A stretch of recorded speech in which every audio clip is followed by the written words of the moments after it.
Cancer, this is what happened. I found out I had cancer. I was an MMA fighter too. Pro, I went pro, and I had got hurt. I had got a back, I was having a lot of back pain, and I ended up going paralyzed. I couldn't walk for like 3 months. So then they did a biopsy, cut a hole in my back, put a camera up there, scraped it. They told me like 2 weeks later, oh, you got multiple myeloma in your spine. You got like 3 years because you were like stage 2 already. And I was like, you know, that was yeah, they told me from there. They was like, most people who have multiple myeloma, if you look at it, I did all my research. I was like, I didn't know what to do. I started like researching like natural and organic, because they put me on chemo pills first. I started losing my hair in the front and shit, and I'm like, nigga, this ain't it. I'm getting worse. Like, I feel worse. I feel like 10 times worse taking the pills than I was. So I was like, it's gotta be another way. Then that's when I started hearing about the Dr. Shabbies and all that shit. None of this 2017. I didn't even know nothing too much about being a vegan, none of that shit. So I was just like, you know, I was in the streets all the time. Nigga, we eat fast food every day on the go, when you're on tour, when you're doing all types of shit, and you just working constantly. I was a single parent too, mind you, at this time. I had 2 girls and it was just me. During all this time, from 2010 to 2017, I was a single parent with 2 girls, a 6-year-old and a 3-year-old.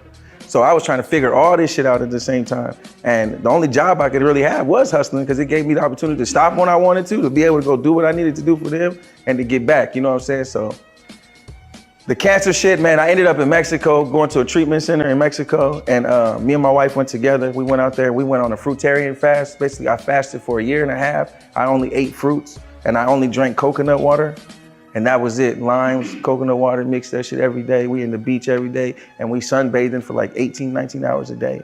I would just sit there, nigga, sometimes naked, just all day on the beach, and just sit there in the sun, because in Mexico, it's hot all year round. Wait, so that's vegan? Yeah. So 1.5 years of doing that, of no eating no meats, no dairy products, no nothing, nothing, bro. It was just straight fruits and juices. That was it. Shit. Just fruit. I was eating only fruits, no vegetables, nothing, just straight fruits. Mangoes, coconut water, the coconut jelly every day was breakfast, you know what I'm saying? Maybe I might go get some beans and rice, after the first year, I started going to the beans and rice. Yeah. But before that, the whole year, straight fruits and vegetables. My wife was on, I ended up being I started off with 180. I got down to 130, 131. I was really skinny, I got pictures and everything, it's crazy. But I never really told my family or none of that. I just kind of I met my wife on the journey, and we just kind of stayed on the journey. But yeah, the cancer, I beat the cancer just being in the sun and just eating and just changing up my diet and my mindset. How did the fruit feel, all day? Eat that Man, it was horrible at first, bro, because it was I was so used to being around people, but that's why I had to leave the United States. And I had to go somewhere where I'm not around people, going around the same people, had the same mindset, eating the same, because everybody you crazy, you need to eat meat. And I'm like, bro, you tripping. I done already ate meat for 20 years, bro. I'm not about to keep eating meat and telling me I'm gonna get the same result. No, I'm gonna try something different. I'm gonna wash myself clean, at least get a fresh start.